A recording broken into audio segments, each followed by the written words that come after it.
तव कुंज बिहारी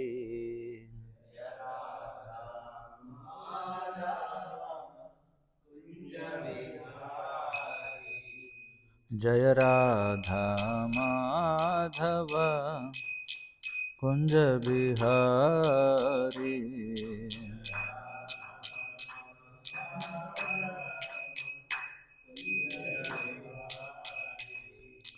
गोपी जन वल्लभ गिरिवरधारी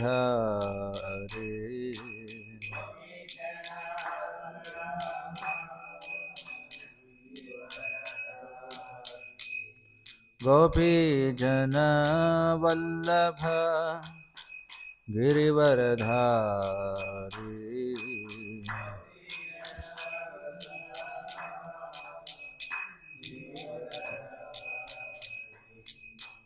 यशोदनंदन ब्रज जनरंजन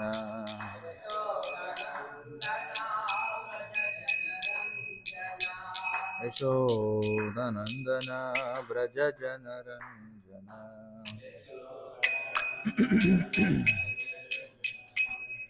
यामुनतीरवनचारी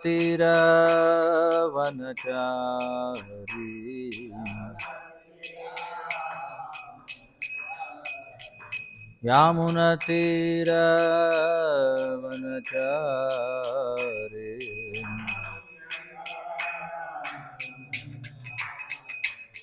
जय राधा माधव कुंज बिहारी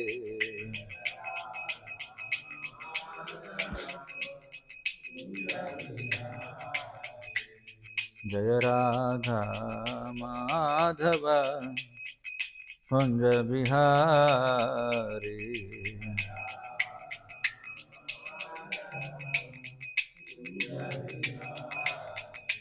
हरे कृष्ण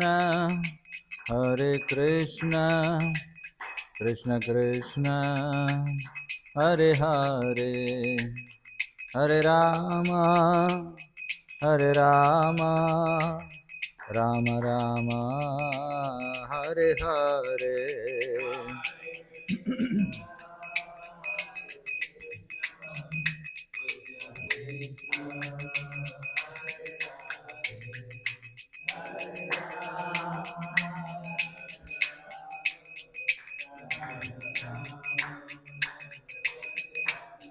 हरे कृष्ण कृष्ण कृष्ण हरे हरे हरे राम राम राम हरे हरे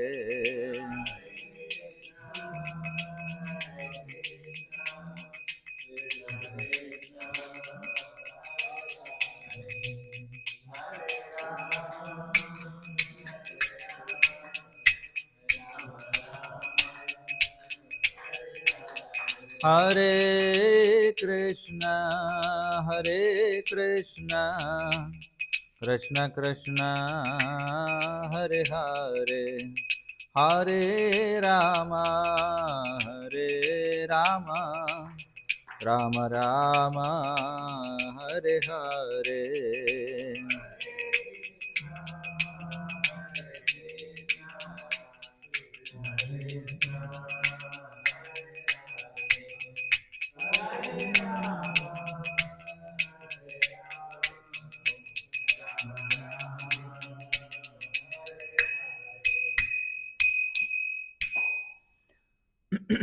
जय ओम विष्णुपाद परमहंस परिव्राजक आचार्य स्तोत्र शत श्री श्रीमद भक्ति वेदांत स्वामी श्रीला प्रभुपाद की जय।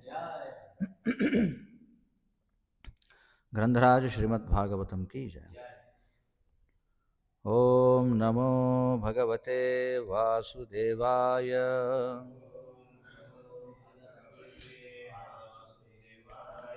ओम नमो भगवते वासुदेवाय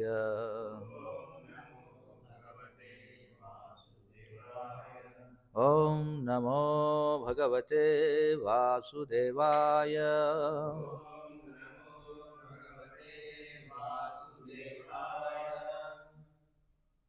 శ్రీమద్భాగవతం 4వ స్కందం మొదటి అధ్యాయం 16వ శ్లోకం పదపాఠం.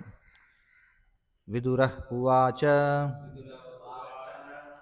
అత్రేః గృహే సురశ్రేష్ఠాః స్థితి ఉత్పత్తి అంత హేతవః కించిత్ చికీర్షవః జాతాః ఏతత్ ఆఖ్యాహి మే గురో.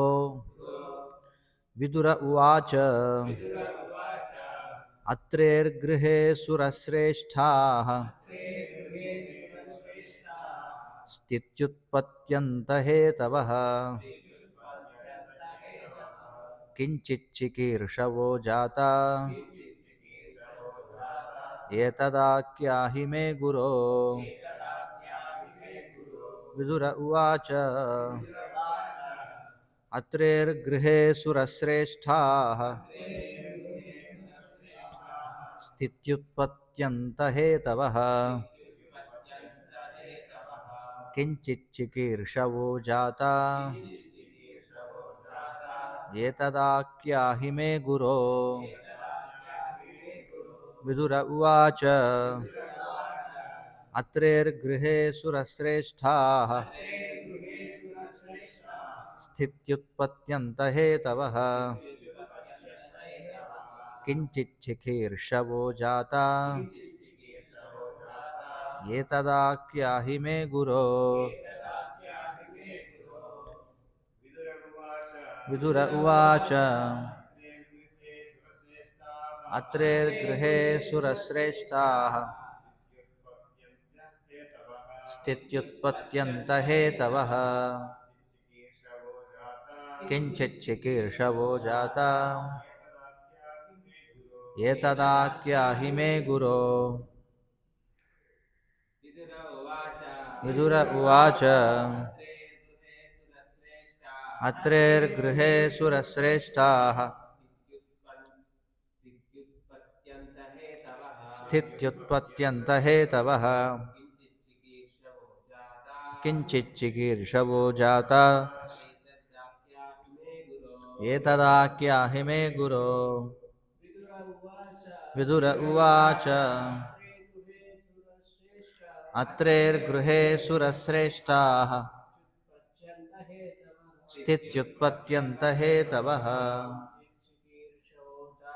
కించిచ్చికీర్షవో జాతా ఏతదాఖ్యాహి మే గురో. ఆన్లైన్లో ఎవరైనా చదువుతారా? విదుర ఉవాచ అత్రేర్గృహే సురశ్రేష్ఠాః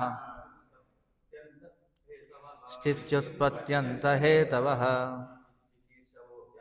కించిచ్చికీర్షవో జాతా ఏతదాఖ్యాహి మే గురో. ఆన్లైన్లో విదుర ఉవాచ అత్రేర్గృహే సురశ్రేష్ఠాః స్థిత్యుత్పత్త్యంతహేతవః కించిచ్చికీర్షవో జాతా ఏతదాఖ్యాహి మే గురో. ఇంకెవరున్నారా చదివేవాళ్ళు? ఓకే. విదుర ఉవాచ శ్రీ విదురుడు ప్రశ్నించెను.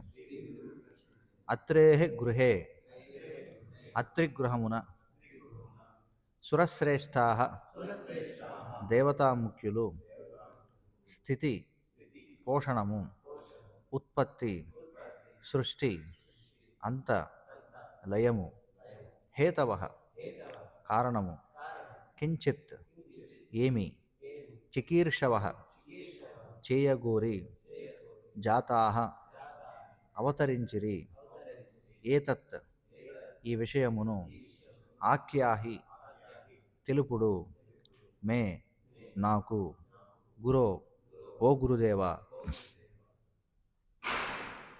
అనువాదము మరియు భాష్యము కృష్ణ కృపామూర్తి శ్రీ శ్రీమద్ అభయ చరణారవింద భక్తి వేదాంత స్వామి శ్రీల ప్రభుపాద ఇస్కాన్ సంస్థాపకాచార్య. అది వినిన పిమ్మట విదురుడు మైత్రేయుని ఇట్లు ప్రశ్నించాను: ఓ గురుదేవా, సమస్త జగత్తుకు సృష్టి స్థితి లయకారకులైన బ్రహ్మదేవుడు, విష్ణువు, శివుడు ఏ రీతి అత్రిముని ఇంట సంతానముగా వెలిసిరి? భాష్యం: పరమాత్ముడు, బ్రహ్మదేవుడు, శివుడు ముగ్గురును అత్రిముని భార్యయగు అనసూయ గర్భమున జన్మించిరనగా ఏదియో మహత్ప్రయోజనము ఉండవచ్చునని ఎరిగి ఉన్నందున విదురుని జిజ్ఞాస సమంజసమై ఉన్నది.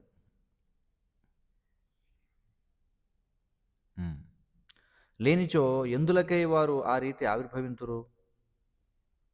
ఓమ జ్ఞానతిమిరాంధస్య జ్ఞానాంజనశలాఖయ చక్షురున్మీలితం ఏన తస్మై శ్రీ గురవే నమః.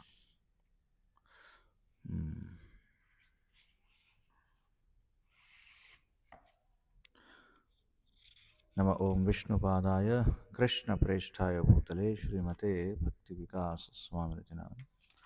నమ ఓం విష్ణుపాదాయ కృష్ణప్రేష్ఠాయ భూతలే శ్రీమతే భక్తివేదాంత స్వామినితి నామని. నమస్తే సారస్వతే దేవే గౌరవాణి ప్రచారిణే నిర్విశేష శూన్యవాది పాశ్చాత్య దేశతారిణే.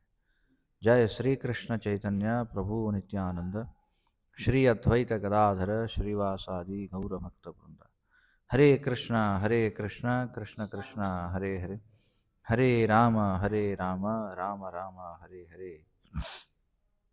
హరే కృష్ణ. మను తనయుల వంశ చరిత్ర గురించి చర్చ జరుగుతోంది.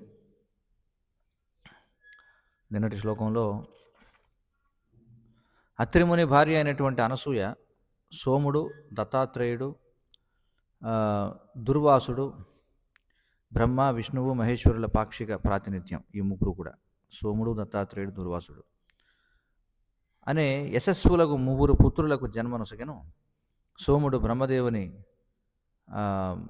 పాక్షిక ప్రాతినిధ్యము, దత్తాత్రేయుడు విష్ణు భగవానుని పాక్షిక ప్రాతినిధ్యము, దుర్వాసుడు శివుని పాక్షిక ప్రాతినిధ్యము అని చెప్పి మనం చెప్పుకున్నాం. అయితే ఇక్కడ మనం అత్రి ఆయన స్వయంగా బ్రహ్మదేవుని యొక్క మానసపుత్రుడైన విషయం మనకు తెలిసిందే. అయితే కొన్ని విశేషాలు చూద్దాం మనం అత్రి ముని గురించి, వారి గురించి. అలాగే అత్రి ఆయన సప్తర్షులలో ఒకడనమాట. అత్రి ముని సప్తర్షులు ఎవరు? ప్రస్తుతం ఉన్నటువంటి సప్తర్షులు ఎవరు? వశిష్ఠుడు, విశ్వామిత్రుడు, అత్రి, కశ్యపుడు, గౌతముడు, జామదగ్ని, అలాగే మరొకరెవరు? భరద్వాజుడు. ఈ 7 కూడా సప్తర్షులుగా చెప్పబడతారు. ఈ సప్తర్షులను మనం చూడొచ్చు. సప్తర్షి మండలాలు మనం ప్రతిరోజు కూడా చూడొచ్చు. సాయంత్రం సూర్యాస్తమయ సమయంలో ముందుగా మనకు ధ్రువ నక్షత్రం కనిపిస్తుంటుంది అన్నమాట. పూర్వం అందరికీ తెలుసు. గ్రామాల్లో ఉన్న ఎవరిని అడిగినా సరే వాళ్ళు చెప్పగలిగేవారు. ఏది ధ్రువ నక్షత్రం, సప్తర్షి మండలం ఏది, లేదా అరుంధతి నక్షత్రం ఎక్కడుంది, ఇవన్నీ అందరికీ తెలుసు. కానీ ఈ రోజుల్లో కనీసం ఎవరికి దిక్కులు కూడా తెలియదు. తూర్పు, పడమర, ఉత్తరం, దక్షిణం, వాయువ్యం, ఈశాన్యం, నైరుతి, ఆగ్నేయం అని అడిగాం అనుకోండి, ఎవరికి తెలియదు అనమాట. దాదాపుగా ఎవరికి ఏం తెలియదు. ఈ రోజుల్లో ఉన్నటువంటి విద్యా విధానం అలాంటిది అనమాట. అసలు అది విద్యే కాదు, అది పూర్తిగా అవిద్య అన్నమాట. ఎందుకంటే ఈ రోజుల్లో ఉన్నటువంటి విద్యా విధానం వల్ల మనిషి అంటే ఒక విధంగా చూస్తే ఎందుకు పనికి రాకుండా మారుస్తున్నాం అనమాట. మీరు చూడండి, ఈ రోజుల్లో చదువుకోనివాడు చాలా వాటికి ఉపయోగపడతాడు. కానీ చదువుకున్నవాడు ఎవడైతే ఉన్నాడో, ఈ చదువుకునే వాళ్ళలో కూడా మనం చూస్తే చాలా తక్కువ శాతం మంది ఉపయోగపడుతున్నారు. అంటే ప్రతి సంవత్సరం కూడా అసలు ఎంతమంది చదువుకుని ఈ కాలేజీల నుంచి బయటకు వస్తున్నారో మనం చూస్తే, అందులో నిజంగా ఉన్నతమైనటువంటి ఉద్యోగాలు పొందే వాళ్ళ సంఖ్య ఎంత, మిగతా వారి సంఖ్య ఏమిటి? మరి మిగతా వాళ్ళందరూ కూడా ఎందుకు పనికి రాకుండా అయిపోతున్నారు. అటు భౌతికంగాను ఇటు ఆధ్యాత్మికంగాను దేనికి కూడా పనికి రాకుండా మారిపోతున్నారు. ఏమైనప్పటికీ మనం చూస్తే మరి అత్రి ఆయన సప్తర్షుల్లో ఒకరైన ఆయన భార్య అనసూయ. అనసూయ మరి ఆమె పతివ్రత. అనసూయ పతివ్రతల గురించి మనం మాట్లాడుకున్నప్పుడు అనసూయ గురించి మాట్లాడుకుంటాం. ఉం? ఉం. అయితే మనకి అనేకమైనటువంటి పురాణాల్లో కనిపించేటువంటి ఒక విషయం ఏమిటంటే ఆ, ఈ అనసూయ యొక్క పాతివ్రత్య ధర్మాన్ని చూసి సరస్వతి, లక్ష్మి మరియు పార్వతి ముగ్గురు కూడా అసూయపడ్డారట. చూడండి, ఆవిడ యొక్క పాతివ్రత్య ధర్మాన్ని చూసి. అందుకని వాళ్ళు ఏం చేశారటంటే త్రిమూర్తులను ఆమె యొక్క ఆశ్రమానికి యాచకులలాగా పంపారట. ఆ? అయితే ఈ ముగ్గురు వెళ్ళి ఆమెను పరీక్షించడం కోసం ఏమన్నారట అంటే, మాకు నీవు నగ్నముగా ఆహారాన్ని వడ్డించాలని అడిగారట. చూడండి, త్రిమూర్తులు వెళ్ళి. ఆ? అయితే అనసూయ ఏం చేసిందంటే ఆమె యొక్క ఆధ్యాత్మిక శక్తిని ఉపయోగించి ఆ ముగ్గురు త్రిమూర్తులను చిన్నపిల్లవాళ్ళలాగా మార్చేసిందట. చూడండి, నిజం కదా. ఎందుకంటే వాళ్ళు సాధువుల వేషంలో వెళ్ళారు వాళ్ళు, పెద్ద వయసు వాళ్ళు. కానీ వాళ్ళు అడిగారు, నువ్వు మాకు నగ్నంగా ఆహారాన్ని వడ్డించాలి అని చెప్పి. అయితే వెంటనే అనసూయ ఏం చేసింది, ఆమె యొక్క వ్రత శక్తితో ఆ ముగ్గురిని కూడా చిన్నపిల్లలుగా మార్చేసింది. చిన్నపిల్లలుగా మార్చేసి ఏం చేసింది, వారు కోరినట్టుగానే వారికి సేవ చేసిందట. చూడండి, ఎందుకంటే చిన్నపిల్లలుగా ఉంటే ఇంకా వాళ్ళు ఏమీ ఆ యొక్క దృష్టి మారిపోతుంది కదా. మనకి భాగవత పురాణంలోనూ అలాగే వేరే శివపురాణంలో కూడా మరి అత్రి చేసినటువంటి తీవ్రమైన తపస్సుల గురించి ప్రస్తావన చేయబడింది. ఇప్పుడు మనం భాగవతంలో చూస్తున్నాం, మనకి విదురుడు చెప్తాడు తర్వాత. ఆయన ఈ కుల పర్వతంపై లేదా రక్ష పర్వతంపై అని చెప్పి చెప్పబడింది. ఆయన యొక్క తపస్సు ఎంత తీవ్రమైనటువంటిదంటే మొత్తం ప్రపంచాన్నే అది అగ్గిపోలు చేసే విధంగా అయిందనమాట. అంతటి తపస్సు చేశాడు ఆయన. ఆ విధంగా త్రిమూర్తులు ఆయన ముందు ప్రత్యక్షమై తమతో సమానమైనటువంటి పుత్రులను ఆమెకి ఇవ్వడం జరిగిందనమాట. మరొక సందర్భంలో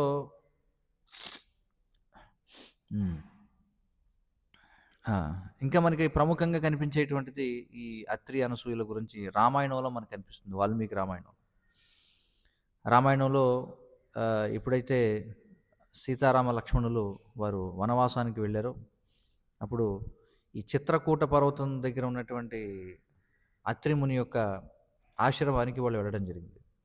మరి అత్రి అనసూయలు సీతారామ లక్ష్మణులకు ఆతిథ్యం ఇచ్చారు వారు వనవాసం చేస్తున్నప్పుడు.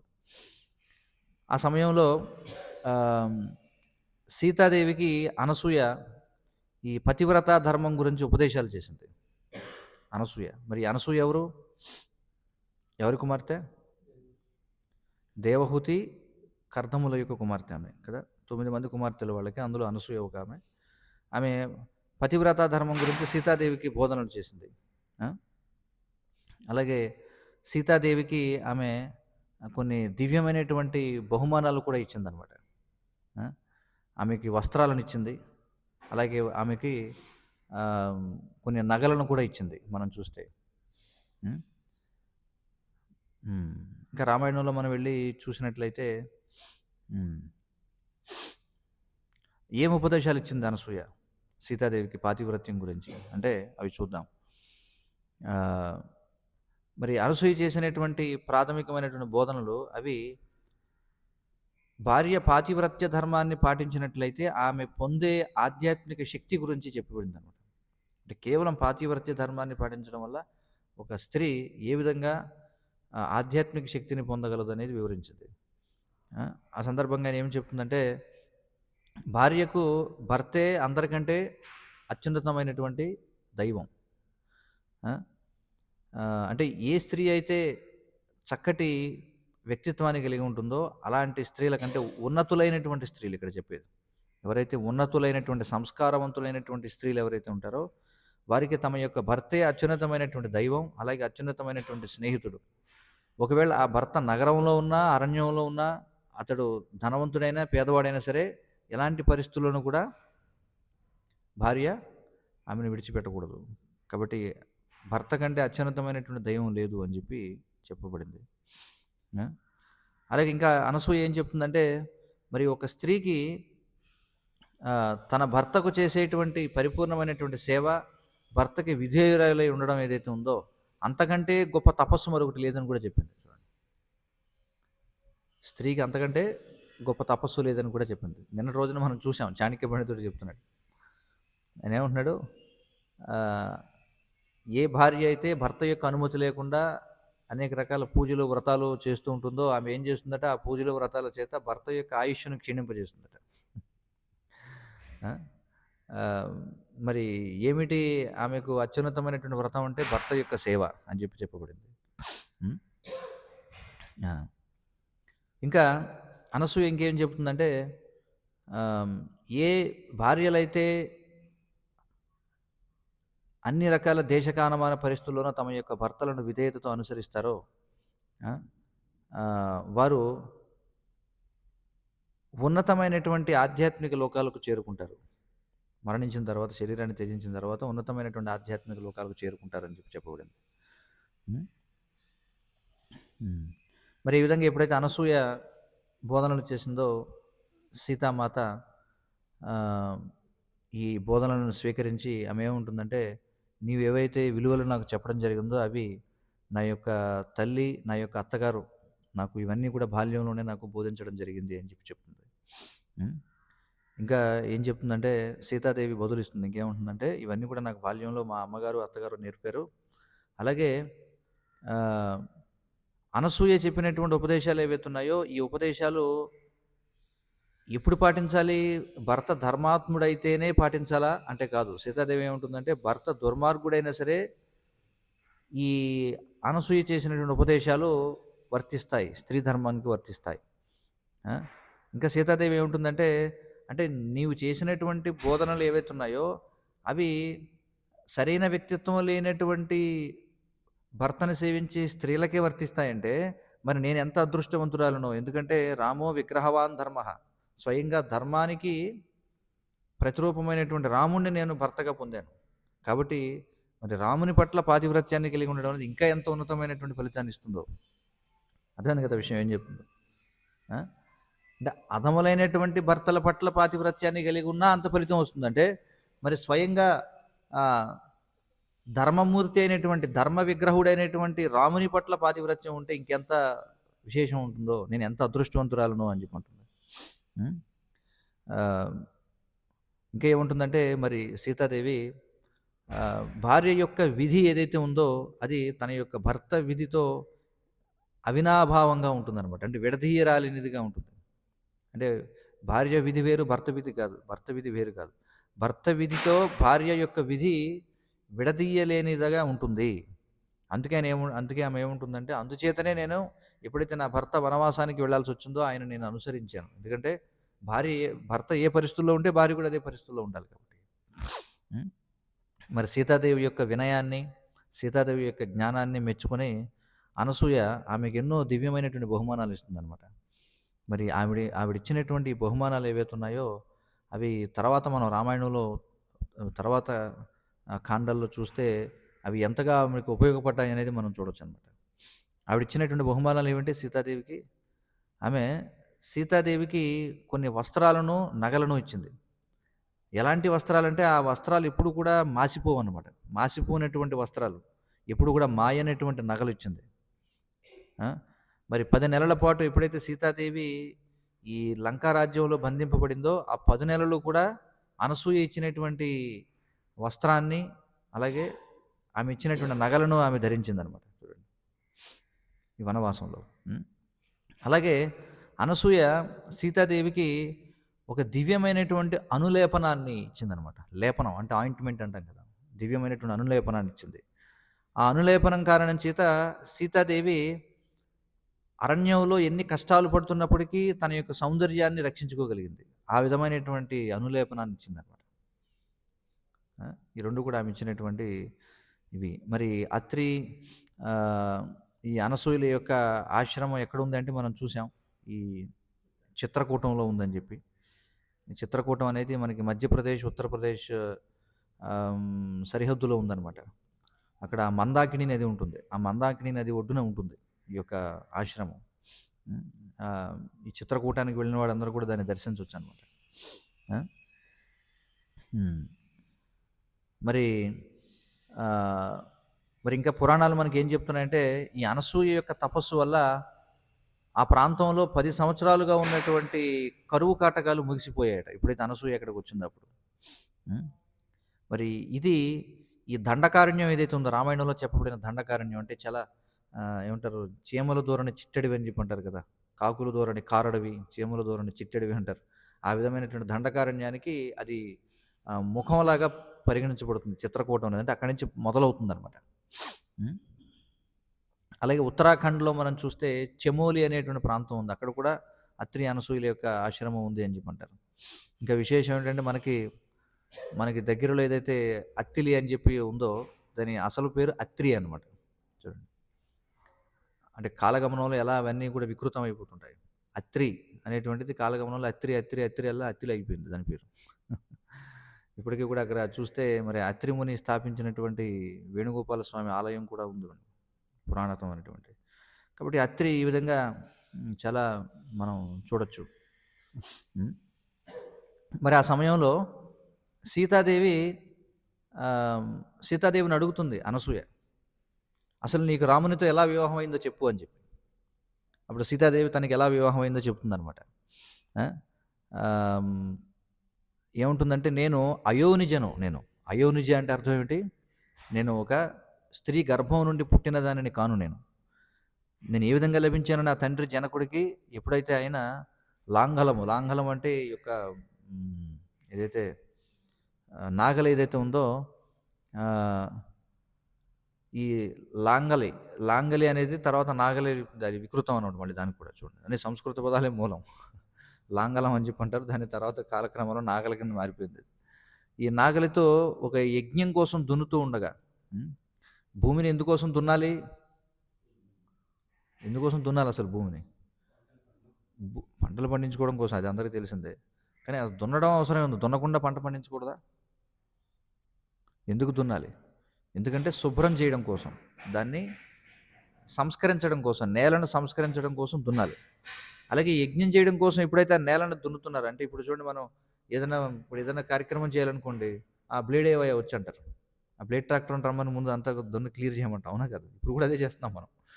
అంటే ఏ పవిత్ర కార్యం చేయాలన్నా ముందు నేలను శుభ్రం చేయాలి కదా. మరి పూర్వం ఎలా చేసేవారు? మరి అనేక రకాల మట్టి అన్నీ కూడా అందులో ఉంటాయి కాబట్టి దున్నేవారు అనమాట నాగలితోటి. కాబట్టి అలా జనక మహారాజు ఆయన యజ్ఞం కోసం దున్నుతూ ఉండగా ఆమె ఈ చూడండి, ఈ నాగలి చాలు అని చెప్పి అంటాం కదా, దాన్నే సీత అని చెప్పి అంటారనమాట.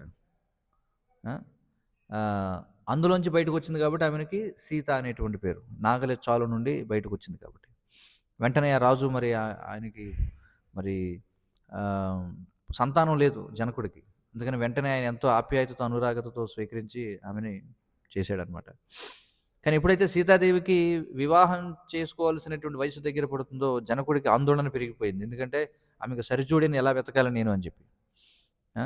ఆమెకి భయం ఏమిటంటే, ఒకవేళ నా కుమార్తె వివాహం కాకుండా మిగిలిపోతుందా చూడండి. అంటే ఎంతటి ఆందోళన మనం చూస్తే వైదిక సమాజంలో. ఎప్పుడైతే మరి ఒక స్త్రీ ఇంకా అంటే పూర్వం రజస్వల కాకముందే వివాహం చేసేవారు, కన్యాదానం అనేవారు దాన్ని. అందుకే కన్యాదానం అంటే రజస్వల కాకముందే ఇచ్చి వివాహం చేసేవారు అనమాట. ఎప్పుడైతే ఆమె రజస్వల అవుతుందో అయిన తర్వాత అప్పుడు ఏం చేసేవారంటే ఒక చిన్న వేడుక జరిపేవారు. అది ఇప్పుడు ఈ రోజుల్లో చేస్తున్నారు. ఇప్పుడు ఈ రోజుల్లో చేసేదానికి అర్థం పర్థం లేదనమాట. పుష్పాలంకరణ ఏదో చెప్పి అంటారు కదా, అది వాస్తవానికి ఇప్పుడు చేయాలి అంటే వివాహం అయిన తర్వాత. అంటే ఎప్పుడైతే అంటే అప్పటికే వివాహం అయిపోతుంది. పూర్వం రజస్వల కాకముందే వివాహం అయిపోతుంది. రజస్వల అయిన తర్వాత ఒక చిన్న వేడుక జరుపుతారు. ఆ వేడుక ఇప్పటికే జరుపుతున్నారు, కానీ ఎవరు కూడా దానికి ముందు వివాహం చేయట్లేదు ఎవరు. కానీ పూర్వం వైదిక సాంప్రదాయంలో మనం చూస్తే వాళ్ళు ఎంతగానో దిగులు చెందేవారు. అయ్యో ఇప్పుడు ఏమిటి వివాహం వయసు వచ్చేస్తుంది అని చెప్పి. ఈ రోజుల్లో అసలు ఆందోళనే లేదు. వాళ్ళు కనిపారేసామంతే వాళ్ళ పనాన్ని వాళ్ళు పోతారు. మగ సంతానమా ఆడ సంతానమా ఏ సంతానం అది పక్కన పడే వాళ్ళు సావిదో వాళ్ళు చేస్తారు. పాశ్చాత్య సమాజంలో అదే జరుగుతుంది. ఇప్పుడు అదే భారతదేశంలో కూడా జరుగుతుంది. ఎవరికి చింత లేదనమాట. అందరూ కూడా ఏం చేస్తారా, వివాహం చేసుకునేది ఇప్పుడు 30, 35, 40 చూడండి. ఎంతటి దారుణానికి దిగజారిపోయిందో మనం చూడొచ్చు అనమాట సమాజం. మరి అయితే తండ్రి జనకుడు ఆయన నిర్ణయించుకున్నాడు. ఇదంతా సీతాదేవి చెప్తుంది అనసూయకి, అందుకోసం మనం చెప్పుకుంటున్నాం ఈ సందర్భంగా. అయితే ఆహ్, జనకుడు ఏమని భావించాడంటే, సరే నేను వీర్యశుల్కంగా నేను ఇద్దాం అనుకుంటున్నాను సీతాదేవిని. వీర్యశుల్కం అంటే ఏమిటి? శుల్కము అంటే ధర చెల్లించాలి. అంటే నా కుమార్తెను వివాహం చేసుకోవాలంటే అవతల వాళ్ళు ఏం ధరను చెల్లించాలంటే వాళ్ళ యొక్క వీరత్వాన్ని ధరగా చెల్లించాలి. కాబట్టి వారి యొక్క వీరత్వాన్ని నిరూపించుకోవాలి. మరి ఏమిటి పరీక్ష అంటే తనకు తన వంశంలో పరంపరగా వస్తున్నటువంటి శివుడిచ్చినటువంటి దివ్యమైనటువంటి ధనస్సు ఏదైతే ఉందో అది ఎంత బరువైనటువంటిదంటే ఆ, అది ఆ, 8 చక్రాలు ఉన్నటువంటి ఒక తోపుడు బండి మీద తీసుకెళ్లాల్సిన పరిస్థితి. 8 చక్రాలు ఉన్నటువంటి తోపుడు బండి మీద ట్రాలీలు అంటాం కదా ఈ రోజుల్లో మనం 10 టైర్ లారీలు అని చెప్పి అంటాం. అలాగే 8 టైర్ లారీ అనమాట దాదాపుగా. అలాంటి దాని మీద ధనస్సు తీసుకోవాలి. అయితే ఆ రోజుల్లో మరి 5,000 మంది తోస్తే గాని కదలదది చూడండి. 5,000 మంది తోయాల్సినటువంటిదది. ఆ! అయితే చిన్నతనంలో సీతాదేవి దాన్ని ఊరికే జరిపిందనమాట. అందుకని రాజు ఏమనుకున్నాడు, ఆమె ఊరికే ఇలా జరిపిందంటే ఆమె కంటే బలమైన వాడే ఉండాలి కదా మరి భర్తగా. అందుకని ఎంతోమంది రాజులు వాళ్ళందరూ కూడా వచ్చి ప్రయత్నం చేశారు. కానీ అందరూ కూడా విఫలమైపోయారు. మరి ఆ సమయంలో సీతాదేవి చెప్తుంది అనసూయతోటి. ఏ విధంగా విశ్వామిత్రుడు రామలక్ష్మణులను తీసుకొచ్చాడు. ఆ! మిథిల నగరానికి. ఈ యొక్క ధనస్సును చూడడానికి. మరి అక్కడ ఉన్నటువంటి రాజు యొక్క అనుమతితో మరి ఆ విశ్వామిత్రుని యొక్క ఉపదేశం మేరకు రాముడు ఏ విధంగా ఆ ధనస్సుని సునాయాసంగా ఎత్తాడు ఇవన్నీ కూడా చెప్పిందనమాట. మరి రాముడు ఏం చేశాడు ఆ ధనస్సుని వంచి దానికి వింటెను బిగించి దాన్ని మధ్యలోకి విరిచేశాడనమాట. మరి ఏదో పిడుగుబడినటువంటి శబ్దం వచ్చింది. భూమిని కంపింపజేసిందనమాట. ఉం. మరి సీతాదేవి చెప్తుంది రాముని యొక్క వ్యక్తిత్వం ఏమిటంటే ఆ యొక్క పందెంలో గెలిచిన తర్వాత కూడా రాముడు పాణిగ్రహణం చేయడానికి ఆయన ఒప్పుకోలేదట చూడండి. ఆ ధనస్సు విరిచిన తర్వాత కూడా ఆయన పాణిగ్రహణం చేయడానికి, పాణిగ్రహణం అంటే పాణి అంటే చెయ్యి, గ్రహణం అంటే పట్టుకోవడం, చేయి పట్టుకోవడం. ఎందుకంటే పూర్వం మనం చూస్తే వైదిక సమాజంలో ఒకవేళ వివాహితులు కానిటువంటి స్త్రీ పురుషులు ఒక వివాహిత కానటువంటి స్త్రీ యొక్క చేతిని మరొక పురుషుడు పట్టుకుంటే ఆమె అతని యొక్క భార్యగా పరిగణించేవారు. ఏ సమాజంలో ఉన్నాం మనం? ఇదంతా జోక్స్ అనమాట. ఇవన్నీ ఇప్పుడు ఉన్నటువంటి సమాజంలో వాళ్ళకి ఇవన్నీ చెప్తే ఇవి జోకులు అనుకుంటారు. అంతే కదా! ఇప్పుడు చేపెట్టుకుంటేనే అంతా అయిపోయినట్టే చూడండి. మనం చూడొచ్చు కదా! యయాతి ఏం చేస్తాడు? యయాతి దేవయాని బావిలో పడిపోతే చేయందిస్తాడు. చేయందించగానే ఇంక నేను నీ భార్యని అంతే, ఇంక నన్ను ఎవరు, నువ్వు నా చేయి పట్టుకున్నావంటే ఇంకెవరు నన్ను స్పృశించరు. కాబట్టి నువ్వే నా భర్తవని అంతే అయిపోయింది. అయితే విల్లుని విరిచిన తర్వాత కూడా రాముడు పాణిగ్రహణం చేయడానికి సంకోచించాడు. ఎందుకని అన్నాడంటే నా తండ్రి నుంచి అనుమతి లభించేంత వరకు, నా తండ్రి ఇక్కడికి వచ్చేంత వరకు నేను పాణిగ్రహణం చేయనన్నాడు. మరి రాముని యొక్క వ్యక్తిత్వాన్ని సూచిస్తుంది అనమాట. అంటే మనకి ఏదైనా లభించిందంటే ముందు పెద్దవాళ్ళకి చెప్పకుండా, పెద్దవాళ్ళ అనుమతి లేకుండా దాన్ని భోగించకూడదు చూడండి. దాన్ని మనం స్వీకరించకూడదు అనేది మనం చూడొచ్చు ఇందులో. ఇంకా సీతాదేవి చెప్తుంది ఏమనంటే ఏ విధంగా దశరథుడు మిథిలా నగరానికి వచ్చాడు తన యొక్క మొత్తం మంది మార్బలం వీళ్ళందరినీ కూడా తీసుకొని, తర్వాత వారి వివాహం ఎలా జరిగింది అగ్నిసాక్షిగా. అలాగే ఆమె చెప్తుంది అదే సమయంలో నా సోదరి అయినటువంటి ఊర్మిళ కూడా లక్ష్మణునికి ఇచ్చి వివాహం అయింది అని చెప్పి ఇవన్నీ కూడా చెప్పడం జరిగిందనమాట. కాబట్టి ఎప్పుడైతే అనసూయ ఏ విధంగా సీత యొక్క వివాహం గురించి వింటుందో ఆమె ఈ సీతాదేవి యొక్క వినయం గురించి, అలాగే ఆమెకి ధర్మం గురించిన ఉన్న స్పష్టమైన అవగాహన గురించి ఆమె ఎంతగానో కదిలిపోతున్నాడు. తన యొక్క హృదయం ద్రవిస్తుంది. వెంటనే అనసూయ ఏం చేస్తుందంటే సీతాదేవి యొక్క పలుకులకు ఎంతకో మురిసిపోయి ఆమె ఏం చేస్తుందంటే అనురాగంతో ఆమె యొక్క నుదుటిపై ముద్దాడుతుందనమాట అనసూయ సీతాదేవిని. అంతేకాకుండా మరి సీతాదేవి యొక్క అదృష్టాన్ని ఎంతగానో పొగుడుతుందనమాట. నువ్వు రాముడిని భర్తగా పొందావు, నీకు రాముని పట్ల ఉన్నటువంటి వ్రతపాలన ఎంతో ఉన్నతమైనటువంటిది అని చెప్పి. అలాగే అనసూయ ఏం చెప్పిందంటే సీతాదేవితోటి, నేను ఎన్నో సంవత్సరాలుగా ఉపవాసము మరియు ఈ యొక్క వ్రతాలు చేయడం వల్ల నేను ఎంతో తపశ్శక్తిని పోగేసుకున్నాను. కాబట్టి నువ్వేదన్నా కోరుకో, నీకేమైనా కావాలంటే నేను వరం ఇస్తాను. ఎందుకంటే నాకు ఎంతో తపశ్శక్తి ఉంది, నువ్వేమైనా కావాలంటే వరం కోరుకోమని అడుగుతుంది. కానీ సీతాదేవి చాలా వినయంగా తిరస్కరిస్తుందనమాట. అంటే ఆశ్చర్యపోయి నవ్వుతూ సీతాదేవి గౌరవప్రదంగా తిరస్కరిస్తుంది. ఏమంటుందంటే ఆ! అసలు నీలాంటి ఒక పుణ్యప్రదమైనటువంటి స్త్రీ యొక్క సమక్షంలో వేరొక వరంతో అవసరమే ఉంది. అసలు నీ సమక్షంలో ఉండడమే నాకు గొప్ప వరం. చూడండి. అంటే అనసూయ లాంటి ఒక గొప్ప పతివ్రతను కలుసుకోవడమే నాకు గొప్ప వరం. ఇంకా నాకు వేరే వరం అవసరం లేదు. ఒకవేళ నాకేమైనా అవసరమైతే నా భర్త అయినటువంటి రాముడు దాన్ని తీర్చుతాడని చెప్తుందనమాట. మరి సీతాదేవి యొక్క మరి సీతాదేవి ఆ విధంగా సంతృప్తి చెందడం చూసి వెంటనే ఆమె ఏం చేస్తుంది, ఈ దివ్యమైనటువంటి బహుమానాలు ఇస్తుంది. వరం ఎలాగో అడగలేదు కదా, అందుకని దివ్యమైనటువంటి బహుమానాలు ఇస్తుంది. అవి మనం చూసాం. ఏమిటవి? దివ్యమైనటువంటి వస్త్రము, అలాగే నగలన్నమాట. ఏవైతే మాసిపోవో లేకపోతే మలినపడవో ఆ విధమైనటువంటివి ఇచ్చింది. ఆ విధంగా ఆమె 14 సంవత్సరాల పాటు వనవాసంలో ఉన్నప్పటికీ ఆమె ఒక మహారాణిలాగానే వెలిగిందనమాట. ఆ అనసూయ ఇచ్చినటువంటి ఆభరణాలను ధరించడం వల్ల, ఆ యొక్క వస్త్రాన్ని ధరించడం వల్ల. అలాగే అనసూయ ఇంకా ఒక దివ్యమైనటువంటి పూలమాల కూడా ఇస్తుంది సీతాదేవికి. మరి ఆ పూలమాల ఎలాంటిదంటే అది ఎన్నడూ వాడిపోదనమాట. వాడిపోదు, దాని యొక్క సుగంధం పోదు. ఆ విధమైనటువంటి ఒక పూలమాలను కూడా ఇస్తుంది. అలాగే ఒక అంగరాగము అని చెప్పి చెప్పుకున్నాం కదా, అనులేపనం అని చెప్పి, దానిని కూడా ఇస్తుంది.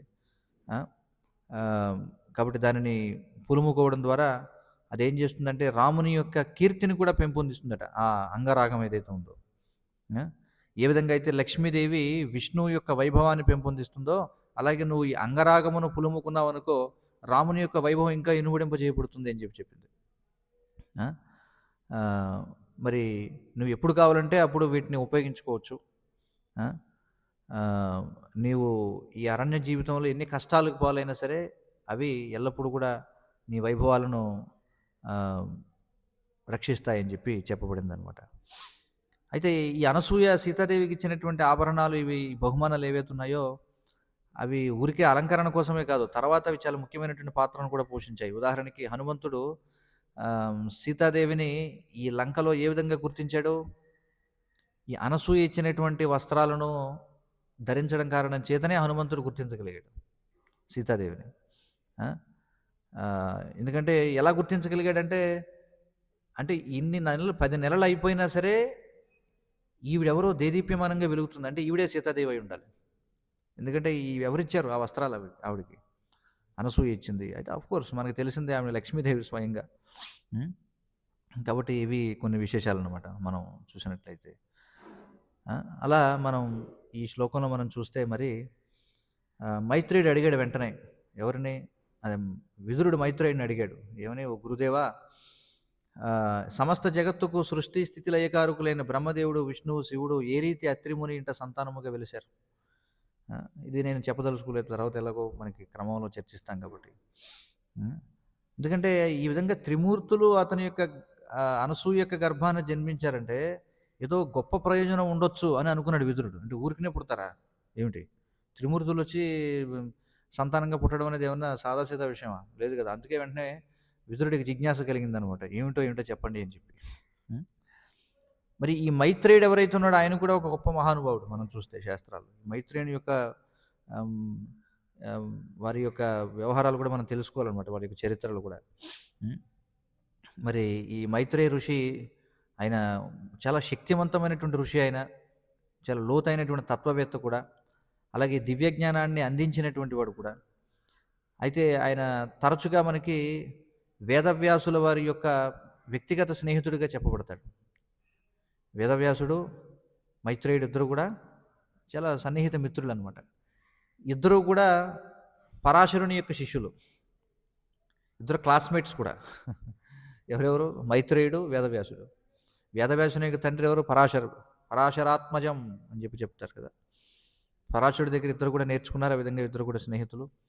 అలాగే మరి వేదవ్యాసుని యొక్క పుత్రుడే విదురుడు. చూడండి, విదురుడు ఎవరు? వేదవ్యాసుని యొక్క పుత్రుడు కదా.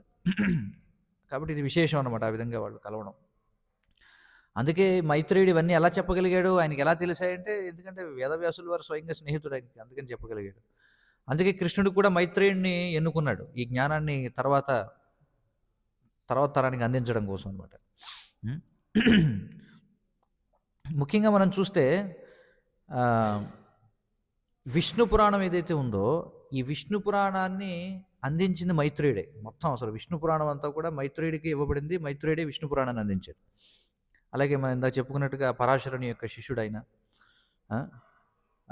మరి పరాశరుడు ఈ మైత్రేయునికి ఈ సృష్టి, అలాగే జ్యోతిష్యం, అలాగే ఖగోళ శాస్త్రం వీటన్నిటి గురించి, అలాగే విష్ణు పురాణాన్ని కూడా స్వయంగా అందించాడు. విష్ణు పురాణాన్ని కూడా స్వయంగా పరాశరుడి నుంచే మైత్రేయుడు స్వీకరించడం జరిగింది. మనం చూస్తే శ్రీ వైష్ణవ సాంప్రదాయంలో విష్ణు పురాణానికి ఎక్కువ ప్రాముఖ్యత ఇవ్వబడుతుంది. శ్రీపాద రామానుజాచార్యుల వారు మనం చూస్తే ఆయన భాగవతం గురించి ఎక్కువగా ప్రస్తావన చేయరు. శ్రీ వైష్ణవ సాంప్రదాయంలో విష్ణు పురాణానికి చాలా పెద్దపీట వేయబడింది. మరి ఆ విష్ణు పురాణం ఎవరిచ్చారంటే పరాశరుడి నుంచి స్వీకరించి మైత్రేయుడే అందిస్తాడనమాట. హ్మ్. హ్మ్. అలాగే మరి ఈ వైదిక జ్ఞానాన్ని ప్రపంచానికి అందించడం కోసం, దానిని భద్రపరచడం కోసం మైత్రేయుడు ఎన్నుకోబడ్డాడు. హ్మ్. అలాగే మనం చూడొచ్చు ఈ శ్రీమద్ భాగవతంలో ఆహ్, మరి మైత్రేయుని యొక్క వైభవపేతమైనటువంటి కొన్ని క్షణాలు ఏమిటంటే భాగవత పురాణంలో మనం చూడొచ్చు. ఆయన విదురునికి ఆధ్యాత్మిక గురువుగా వ్యవహరించాడాయన. హ్మ్. మరి ఇది నేరుగా కృష్ణుడి నుంచి ఆయనకు ఉపదేశం లభించింది. కృష్ణుడు ఈ ఈ భూమిని విడిచిపెట్టి వెళ్ళడానికి ముందు ఆయన ఈ ఈ భాగవతం ఏదైతే ఉందో ఎవరికిచ్చాడాయన? అత్యున్నతమైనటువంటి శాస్త్రమైనటువంటి భాగవతాన్ని మైత్రేయుడికి మరియు ఉద్ధవుడికి ఇచ్చాడు. ఒక అశ్వత్థ వృక్షం కింద. ఎక్కడిది మనం చూసాం. ద్వారక దగ్గర మన సోమనాథులో మనం చూసాం యాత్రకు వెళ్ళినప్పుడు ప్రదేశంలో. మరి కృష్ణుడు ప్రత్యేకించి మైత్రేయుడికి చెప్పాడు ఏమనంటే, నువ్వు విదురుడిని కలుసుకో. ఎందుకంటే విదురుడు ఆయన ఒక యాత్రికుడిగా తిరుగుతున్నాడు. ఆయన పూర్తిగా దుఃఖంలో ఉన్నాడు. ఎందుకంటే ఈ మొత్తం యదువంశం, అలాగే తన యొక్క తండ్రి వంశం అన్నీ కూడా నశించిపోయినటువంటి దుఃఖంతో ఉన్నాడు. కాబట్టి అతన్ని కలుసుకొని నువ్వు, నేను నీకు ఏదైతే భాగవత జ్ఞానాన్ని ఇచ్చానో అతడికి నువ్వు అందించు అని చెప్పన్నాడు. ఆ విధంగా అతడికి స్వాంతన చేకూర్చు నువ్వు అని చెప్పాడు. హ్మ్. మరి ఈ మైత్రేయుడు విదురుడు ఎక్కడ కలుసుకున్నారు వీళ్ళిద్దరు? ఎక్కడ కలుసుకున్నారు వీళ్ళు? హరిద్వార్ దగ్గర కలుసుకున్నారనమాట. హరిద్వార్ దగ్గర మరి గంగా నది యొక్క ఒడ్డున ఇప్పుడు మనం ఏదైతే చర్చ జరుగుతుందో ఇప్పుడు మాట్లాడుకుంటున్నాం కదా, విదుర ఉవాచ, విదురుడు అడిగాడు, మైత్రేయుడు చెప్పాడు. ఇది ఎక్కడ జరుగుతుంది చర్చ అంటే హరిద్వార్లో జరుగుతుందనమాట. అలాగే మనం చూస్తే మహాభారతంలో కూడా మైత్రేయుడు ఆయన ఆయన ఎప్పుడు కూడా ధర్మానికి కట్టుబడి ఉండేవాడిగా మనం చూడొచ్చు. ఎన్నో బోధనలు కూడా చేశాడు మైత్రేయుడు. ఈ దుర్యోధనుడికి ఉపదేశం ఇచ్చాడనమాట. ఎప్పుడైతే పాండవుల్ని వీళ్ళు మోసం చేసి పంపేశారో, మైత్రేయుడు హస్తినాపురంలో ఈ రాజభవనాన్ని సందర్శించి దుర్యోధనుడికి ఏం చెప్పాడంటే, చూడు నాయనా, నువ్వు పాండవులతో శత్రుత్వం పెట్టుకోకు, దీనికి ముగింపు పలుకు, పాండవుల్ని పిలిచి నువ్వు వారికి ఇవ్వాల్సినటువంటి అధికారాన్ని వాళ్ళకి ఇవ్వు, ఆ విధంగా నువ్వు శాంతిని నెలకొల్పుకో అని చెప్పాడు. కానీ ఆ విధంగా మైత్రేయుడు చెబుతుంటే, ఈ దుర్యోధనుడు వాడు ఎంత మూర్ఖుడంటే చూడండి, ఏం చేశాడంటే మైత్రేయుడు ఈ విధంగా చెప్తుంటే, చెప్పావులే అని చెప్పి తొడలు చూపించి తొడమ ఇలా సవర తీశాడనమాట. ఇలా దుర్యోధనుడు చూడండి, మైత్రేయుడు చెప్తుంటే ఈ విధంగా, మరి వద్దురా నాయన, వాళ్ళతో నీకు శత్రుత్వం ఎందుకు, వాళ్ళని పిలిచి వాళ్ళ రాజ్యాధికారాన్ని వాళ్ళకి ఇచ్చేయి, రాజ్యం అంతా ప్రశాంతంగా ఉంటుందంటే, ఆయన ఏం చేశాడు, నేల మీద కాళ్ళు చూడండి, కయ్యానికి కాళ్ళు దూవడం అంటారు కదా, ఇలా రాస్తూ ఏం చేశాడంటే తన తొడలు కొట్టడం మొదలుపెట్టాడు అనమాట. ఈ విధంగా దుర్యోధనుని యొక్క ఈ ఏమంటారు దీనికి, మొండితనానికి, అగౌరవానికి ఆయనకి క్రుద్ధుడై వెంటనే మైత్రేయుడు ఏం చేశాడు, శపించాడు అనమాట. ఏమని శపించాడంటే, నువ్వు తొడలు చూపించావు కదా, నీ తొడలు భీముడు విరగొడతాడు తర్వాత అని చెప్పి. చూడండి, అంతిమంగా దుర్యోధనుడు అలాగే చచ్చాడు కదా. ఎలా చచ్చాడు? భీముడు తొడలు విరగొట్టాడు అనమాట. కాబట్టి ఈ విధంగా మనం చూడొచ్చు మైత్రేయుని యొక్క విశేషాలు. కాబట్టి వీళ్ళిద్దరూ ఇప్పుడు చెప్తాడు మైత్రేయుడు, అసలు ఎందుకని బ్రహ్మ, విష్ణు, మహేశ్వరులు ముగ్గురు కూడా అనసూయ గర్భంలో ఎలా జన్మించారు. కాబట్టి వీళ్ళంతా కూడా మనం మహానుభావులు అనమాట. వీళ్ళ యొక్క పేర్లు మనం తలుచుకుంటేనే పవిత్రులం అవుతాం. అందుకే మనకి భాగవతంలో మనం చూస్తే అనేకమైనటువంటి వ్యక్తుల యొక్క పేర్లు, వాళ్ళ వంశాల్లో ఎవరెవరు జన్మించారు. కాబట్టి అలాంటి, అంటే అవి ఎలాంటి వంశాలైతే మరి ఇవి శాస్త్రాలు నిక్షిప్తం చేయబడ్డాయి చూడండి, ఏమైనా సాధారణమైనటువంటి కాదు. కాబట్టి వీళ్ళందరి గురించి, ఇలాంటి మహానుభావుల గురించి మనం చర్చించుకోవాలి. అప్పుడు అంటే మనం విలువైనటువంటి మానవ జీవితాన్ని శిల ప్రభుపాదుల వారు అంటారు, మన యొక్క మనసుని నియంత్రణలో ఉంచుకోవడం కోసం, మన మనసుని పవిత్రం చేయడం కోసం మనకు అనేకమైనటువంటి పురాణాలు, శాస్త్రాలు ఇచ్చారు మనకి ఆచార్యులు. ఆ! అయితే మనకు ఉన్నటువంటి సమయం చాలా తక్కువ కాబట్టి కలియుగంలో అత్యంత ముఖ్యమైనవి మనం పఠనం చేయాల్సినవి భగవద్గీత, భాగవతం, చైతన్య చరితామృతం, ఉపదేశామృతం, ఈశోపనిషత్తు, ఇవి మనకి అత్యంత ముఖ్యమైనటువంటివి. ఇవి అధ్యయనం చేసినటువంటి వాళ్ళు వీటిని కూడా మనం పూర్వం ఎందుకని వాళ్ళంతా ప్రశాంతంగా ఉండేవారంటే ప్రతిరోజు కూడా ఈ విధంగా పురాణ కాలక్షేపం జరుగుతూ ఉండేది. అందరూ కూడా ఇలాంటి వాటిని వింటూ ఉండేవారు. ఇవన్నీ వింటే ఇంక అన్నీ మర్చిపోతారు కదా జనం. చూడండి, వేసవకాలపు వేడిని మర్చిపోతారు, శీతాకాలపు చలిని మర్చిపోతారు, వర్షాకాలాన్ని మర్చిపోతారు. అంటే ఆ చెప్పేటువంటి వక్తలు ఎవరైతే ఉన్నారో వాళ్ళు కనుక వాళ్ళు పవిత్రతను కలిగి ఉన్నట్లయితే వారు చెప్పేటువంటి విషయాలు మంత్రముగ్ధుల్ని చేయడం అని చెప్పి అంటారు. మంత్రముగ్ధుల్ని చేయడం అంటే భౌతికమైనటువంటి క్లేశాలు, త్రివిధ క్లేశాలని మర్చిపోయేవారు అనమాట. చూడండి, ఇప్పుడు ఈ త్రివిధ క్లేశాల నుంచి బయటపడడానికి ఏసీలు, రిఫ్రిజిరేటర్లు, కూలర్లు, అవి ఇవి లేని యంత్రాలు లేవు. కానీ ఆ త్రివిధ క్లేశాలు అలాగే ఉన్నాయి. అన్నీ ఉన్నా మానసిక ఆందోళన. కానీ పూర్వం ఇలాంటి వృత్తాంతాలన్నీ వింటూ ఉంటే అందరూ మర్చిపోయేవారు అంతే, ఏం జరుగుతుందో చుట్టుపక్కల.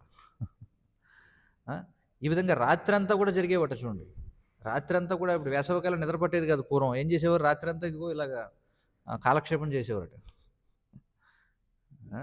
ఆ విధంగా సప్తాహాలు, ఏకాహాలు జరుగుతూ ఉండేవి పూర్వం.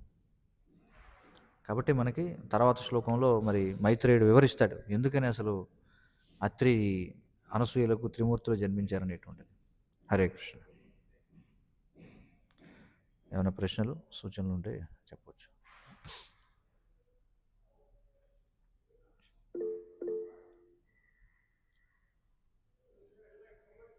ఒక ప్రశ్న ఏమిటో చూద్దాం. Where did the conversation between Sitamata and Anasuyamata take place and when did happen? జరిగింది చిత్రకూటంలో జరిగింది. ఇప్పుడైతే సీతారాములు వనవాసానికి వెళ్ళారో ఆ సమయంలో వారికి మధ్య సంభాషణ జరిగింది. ఇది చిత్రకూటం దగ్గర జరిగింది, అత్రిముని ఆశ్రమం దగ్గర. ఇంకెవరికైనా ప్రశ్న?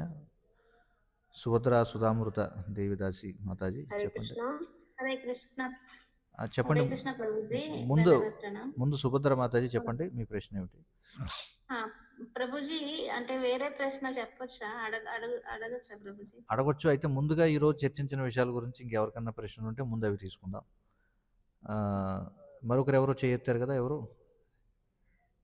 అడగాలనుకున్నారు? హేమలత మాతాజీ. ధన్యవాద ప్రణాం. చెప్పండి ప్రభుజీ. ఒక దగ్గర అంటే భాగవతం చదివేటప్పుడు సతీ సహగమనం గురించి వివరించారు ప్రభుజీ. సతీ సహగమనం అంటే ఇప్పుడు ధృతరాష్ట్రుడు చనిపోయిన వెంటనే గాంధారి కూడా చనిపోయారు, నెక్స్ట్ పాండురాజు చనిపోయిన వెంటనే మాదిరి కూడా చనిపోయారు.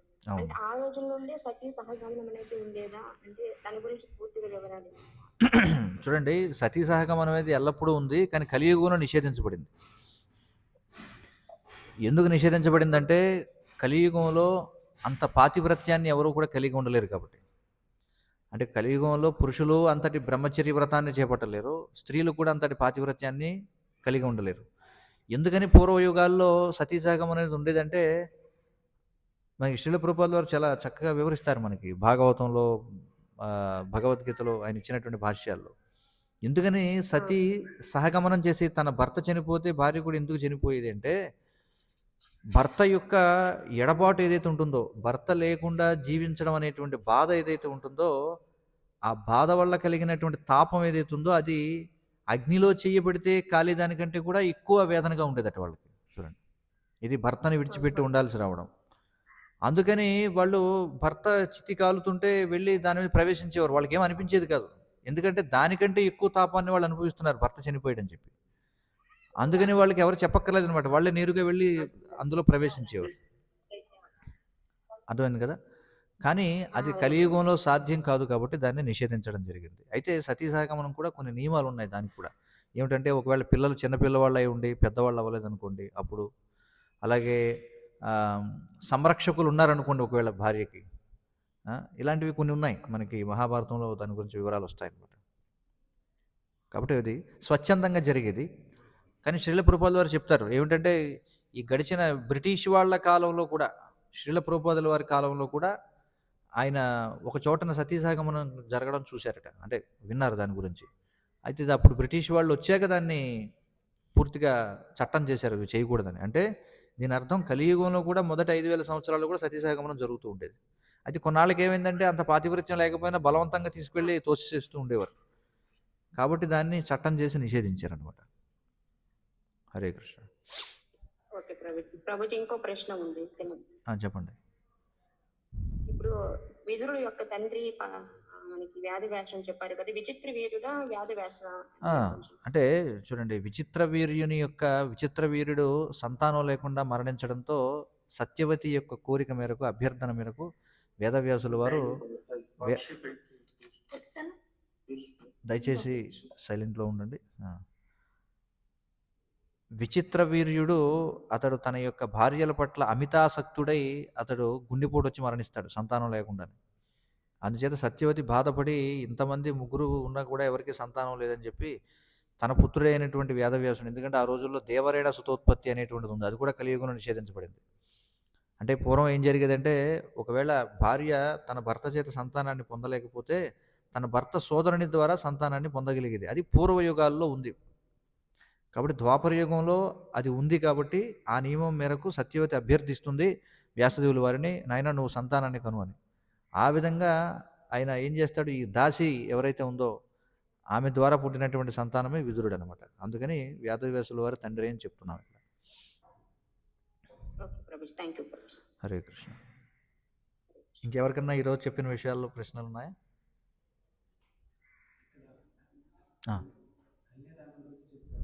అవును, కన్యాదానం.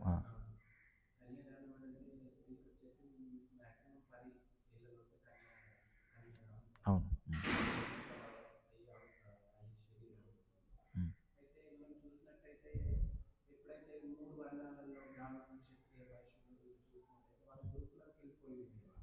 పురుషులు వెళతారు గురుకులానికి.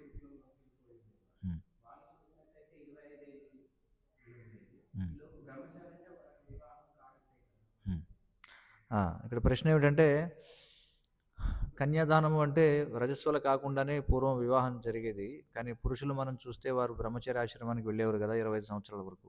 వాస్తవానికి అది నియమం ఏమిటంటే 25 సంవత్సరాల వరకు బ్రహ్మచర్య ఆశ్రమం అని అర్థం. అంతేగాని అందరూ 25 సంవత్సరాల వరకు ఉండాలని కాదు అక్కడ ఉద్దేశం. ఇంక అర్థమైంది కదా. 25 సంవత్సరాలు వచ్చిందంటే ఇంకా గురువు ఆశ్రమంలో కూడా ఉండడానికి లేదు.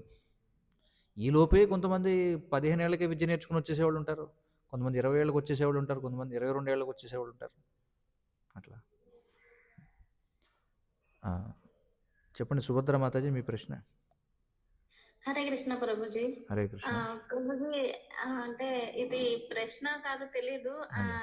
ఒక అంటే నేను ఇస్కాన్ కి వచ్చే ముందు కొన్ని అంటే చూస్తుంటాం కదా ప్రభుజీ, కొన్ని లెక్చర్స్ గానీ వీడియోస్ గానీ, అందులో ఒక సిరాజ్ అని ఒక ఆయన ముస్లిం, ఆయన భగవద్గీత మీద చాలా తప్పుగా చెప్పేవారు ప్రభుజీ. అయితే అందులో ఆయన చెప్పింది ఒక విషయం ఏంటంటే, అల్లా గురించి ఉపనిషత్తుల్లో ఉంది అని చెప్తూ అల్లోపనిషత్తు గురించి మాట్లాడాడు ఆయన. అయితే దానికి కౌంటర్ ఇస్తూ కొంతమంది హిందువులు ఉంటారు కదా రోజు, వాళ్ళేమో దాని మీద కౌంటర్ ఇస్తూ అల్లోపనిషత్తు ఎక్కడి నుండి వచ్చిందంటే, అక్బర్ హిందువులు అంటే బ్రాహ్మణుల్ని హింసించి మీ దేవుడి గురించి ఉపనిషత్తులు ఉంది కాబట్టి మా అల్లా గురించి కూడా రాయమని చెప్పేసి బలవంతంగా రాయించారు అది అని చెప్పేసి కొన్ని వీడియోలో చూసా. మొన్న ఈ మధ్యన ఒక 3 రోజుల ముందు మీ జీవగోస్వామి తిరుభావ దినోత్సవం యొక్క ప్రవచనం విన్నప్పుడు అందులో మీరు అక్బర్ గురించి చాలా పాజిటివ్ గా చెప్పారు. జీవగోస్వామి కూడా అక్బర్ ని పొగిడారని చెప్పారు.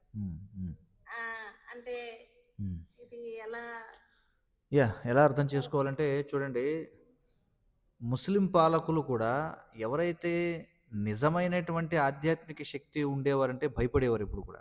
అంటే మన భారతదేశంలో ఏదైతే సనాతన ధర్మంలో మనం చూస్తే హిందువులు అనబడే వాళ్ళలో ఊరికే అనుకరణ హిందువులు, నిజంగా స్వచ్ఛత కలిగినటువంటి వాళ్ళు ఇప్పుడు ఉన్నారు సమాజంలో.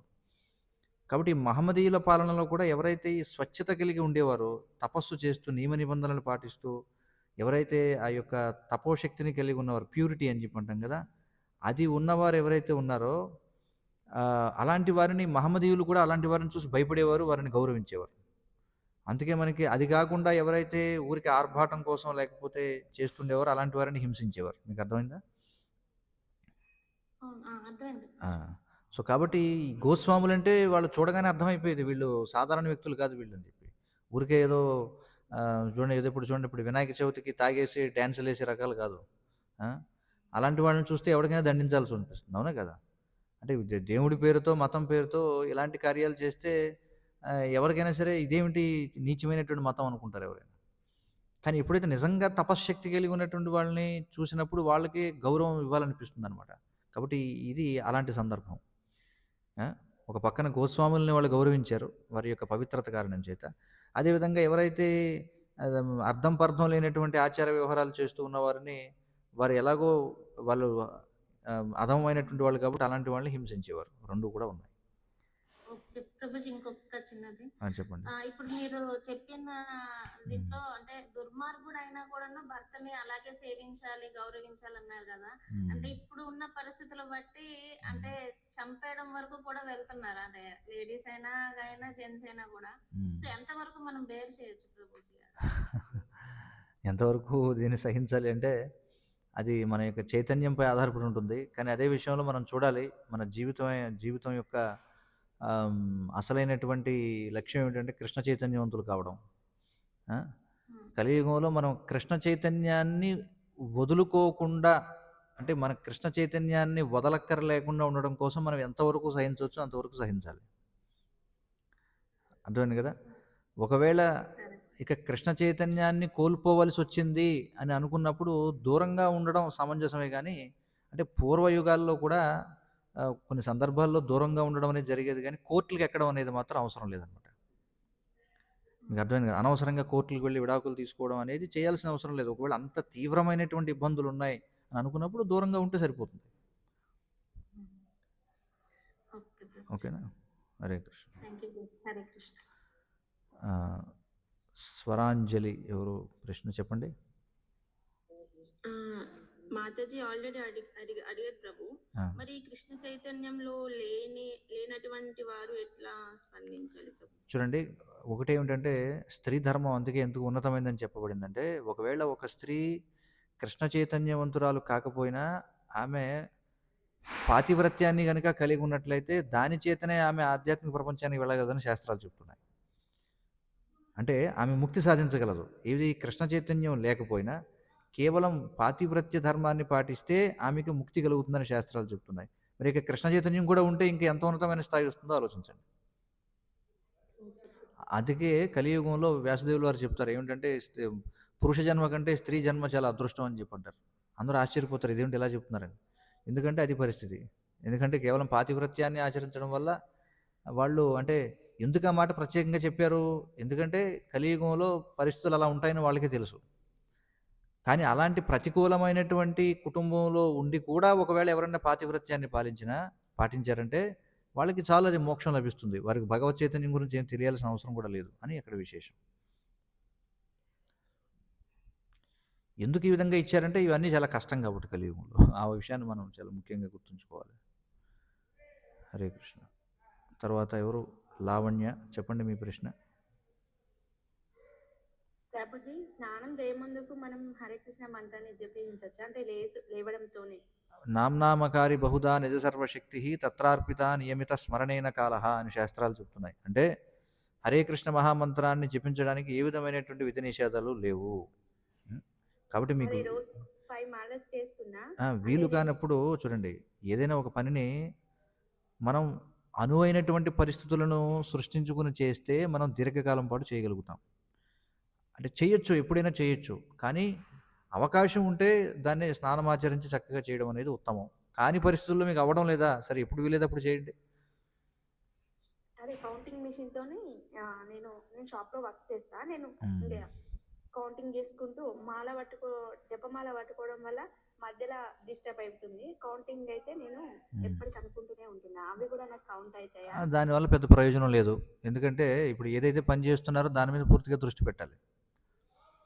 మీరు చేసేటప్పుడు జపం అవ్వదు కదా, మీరు ఏదో చేస్తూ ఇంకోటి ఏదో కూడా చేస్తున్నారు. అప్పుడు అది కాదు ఇది కాదు అనమాట. మీరు చూడండి జపం అంటే ఏకాగ్రతతో చేయాలి, ఎక్స్క్లూజివ్నెస్ దానిపై దృష్టి పెట్టాలి. అప్పుడు అది ఆ పనిగా చెప్పబడుతుంది. కానీ అన్ని రకాల పనులు చేస్తూ ఇది కూడా చేస్తే అప్పుడు అది ఎలా అవుతుంది? హరే కృష్ణ. హరే కృష్ణ. ఆ, తర్వాత ఎవరు? అకుంఠిత మాతాజీ చెప్పండి ప్రశ్న. హరే కృష్ణ ప్రభుజీ, నేను అడుగుతాను. ధనత్మణ. ప్రభు మీరు చెప్పారు కదా, అంటే భర్తకు తెలియకుండా ఏదైనా ఆ,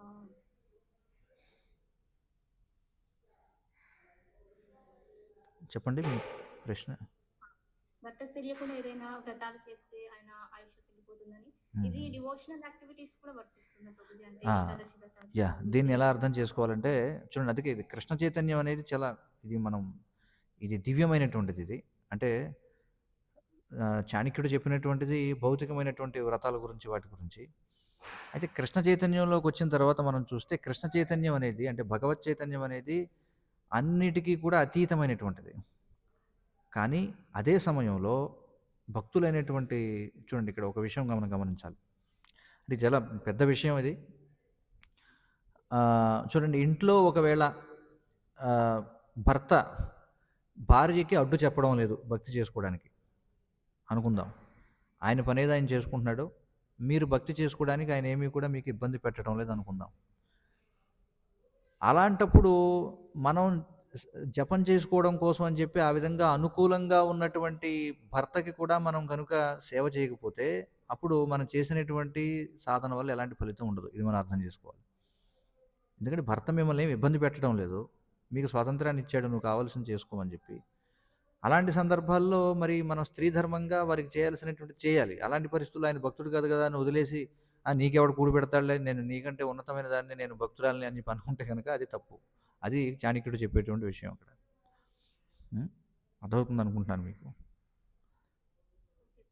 హరే కృష్ణ. ఇంకెవరికైనా ప్రశ్నలు ఉన్నాయా? ఇక్కడ కమెంట్స్లో కొన్ని ఉన్నాయి, ఒకసారి చూద్దాం ప్రశ్నలు.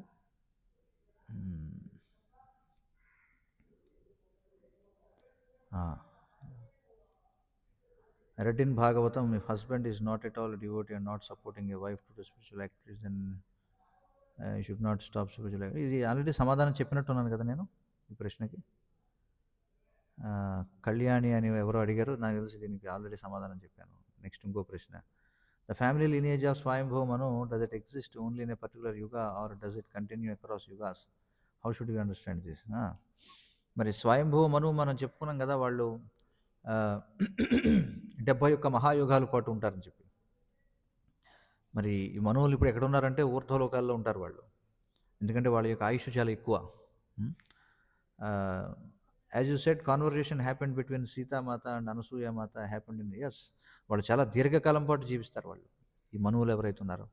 అంటే ఒక మనువు కనీసం 71 మహాయుగాల పాటు ఉండాల్సిందే. ఒక మనువు ఉన్నాడంటే 71 మహాయుగాల పాటు ఉండాల్సిందే. 71 మహాయుగాలు అయిపోయిన తర్వాత వాళ్ళు ఖచ్చితంగా చనిపోతారని కదా అక్కడ అర్థం. వాళ్ళ పదవి అయిపోయింది, వాళ్ళు రిటైర్ అయిపోయి ఊర్ధ్వలోకాలకు వెళ్ళి తపస్సు చేసుకుంటూ ఉంటారు.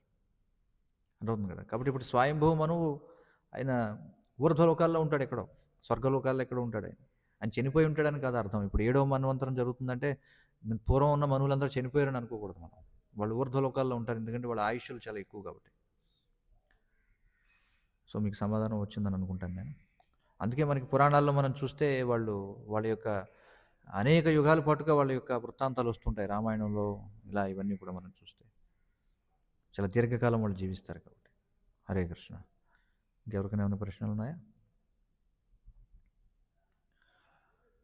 గ్రంథరాజ్ శ్రీమద్భాగవతం కీ జయ, జగద్గురు శ్రీల ప్రభుపాద్ కీ జయ. వాంఛాకల్పతరుభ్యశ్చ కృపా సింధుభ్యో చ పతితానాం పావనేభ్యో వైష్ణవేభ్యో నమో నమః.